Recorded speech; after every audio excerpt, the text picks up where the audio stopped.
Today, on The Power of Framing, we'll kickstart the week with a short story to frame a new virtue and gain a renewed focus. Are you ready? Let's step into the vault. Welcome to Monday. Today, we are framing and discussing empathy. And I have such a special guest to help me do this. Tell everybody your name. My name is Alessia. Yes. I in the Morano family. My mother is Laura Morano, and my dad is Joshua Morano, the person that always posts our videos. Oh, that's me. Okay, so empathy, some might define it as the ability to understand and share the feelings of another person. But we like to move beyond just definitions and talk about practical ways we can apply it. So I'm going to start with a question that I want you to use to frame this virtue this week. And then I'm going to ask Alessia to tell us a story about how she applied empathy in a really special way. And she's going to do it in a really cool way because it's important. So as we start diving into this topic and into this virtue this next week, ask yourself this. What helps you look beyond the surface and meet someone where they truly are? So, Alessia, you are very well known at your school from your teacher and from all of your classmates for being very attentive to how people are feeling. You do it at the house too. You're good with your sisters, even with mom and dad. You ask us, how are you feeling? Are you okay? So you're very aware of other people's emotions and what they're feeling and what's really going on beneath the surface. And that's a special gift. But there's also a really good thing that you've done that's helped other people. So I would like you to tell the story of the little boy who really only spoke English, but you speak Norwegian. And to show people the gift that you have, I would like you first to tell a very short story about what was happening and how you helped him. But I want you to do it all in Norwegian for us first. Can you do that? Of course, Dad. Okay, so tell us på norsk. Det en sånn en gutt I klassen min, og ikke mange liker han, bør noen invitere han, og da vil han bare fighte mot de, og da tror lærerne at det han som har gjort det, men jeg pleier ofte å se at sånn Mikkel eller Miro og sånne gutter inviterer han, og da jeg gjør det, så hjelper jeg han å si til lærerne at det var ikke han som begynte krig, det var de andre guttene. Well, that's fantastic. Now, is there anything else you want to say in Norwegian? Yes, there's one more story. Okay, please tell me. Så liksom, det sånn at ikke så mange likte han som jeg nettopp sa. Da ville nesten ingen leke med han, og da så jeg han at han var litt lei seg og lekte alene. Og da spurte jeg om han ville bli med meg og leke, og han sa ja, og han ble glad. I love that. I know what your story is, and I can understand a good amount. But there's a lot of our listeners who won't know what you just said, because you are very talented. So, now can you tell us in English the story that you just told us? Of course. Okay. So, there's this little boy in my class named Harrison.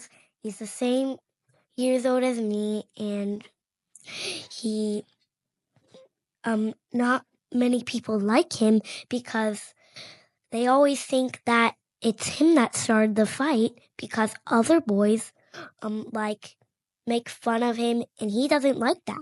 Mm-hmm. And then he starts wanting to fight, and he does start fighting.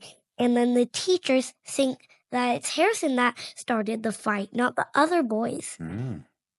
And then I usually see this stuff happening, and I believe Harrison whenever I don't see it happening.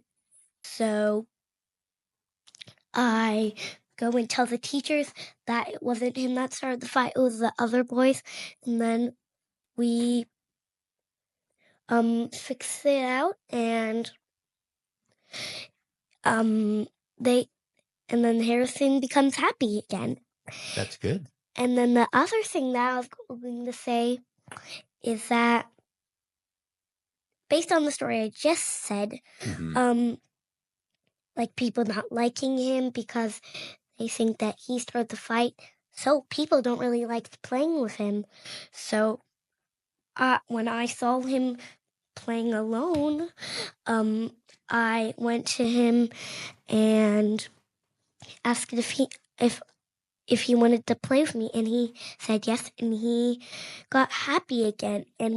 So if you see anybody that's playing alone, even if you don't want to, it might be smart to play with them, since Harrison stood up for me once after I stood up for him. Mm-hmm. Yeah. If you stand up for other people, they'll stand up for you. Right. That's so kind. Thank you for sharing that and for doing such a beautiful job, both in Norsk and in Gelsk. You are so good.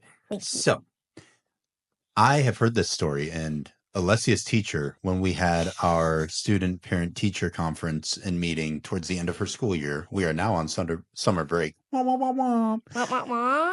But at the end of her school year, her teacher called us in and spent almost 20 minutes talking with Alessia in Norwegian about how proud she was. And then Alessia left the room and she continued in Norwegian for us. And then also in some English, because I couldn't understand everything. And she told us about how you were so helpful with Harrison and some other people who didn't speak Norwegian as well, because you speak it so beautifully, because you've worked really hard to get really good at the languages, and you've had more time with it because we've been here 3 years. So these English-speaking children that went to Jotunskole and were having a difficult time, Alessia noticed that they were struggling because they weren't comfortable with the language. So she would go over and play with them and translate what other kids were saying in Norwegian into English, and also help them learn some simple Norwegian words. And now they're starting to speak Norwegian better, right? Yes. Yeah, and you have such a big role in that. But what might be culturally frustrating, even for little children, Alessia has a special gift to see that people are just frustrated and confused. And the reason I asked her to tell her this story in Norwegian is to show you that even if it was frustrating for you to listen in a language you couldn't understand, for some children that's the only language they understand, it's comforting and it helps them. So the whole world doesn't speak English. The whole world doesn't speak Norwegian. And I am so proud of you for working hard to learn something new and difficult that's a little bit uncomfortable for you so that you can help other people when they aren't feeling good. And that is the whole framing message for today. So ask yourself, what helps you look beyond the surface and meet someone where they truly are? And Alessia, I am so proud of you, and I love you so much. Thank you, Dad. I love you too so much. And I will see you on Wednesday. Have a good day. Thanks for tuning into this episode of The Power of Framing. Follow Foundational Coaching on your favorite social media platform, where I'll meet you on Wednesday, and you can ask me anything you want. I'm honored to be a part of your story today, and I'm proud of your growth, my friend. I can't wait for our next time together, exploring the vault.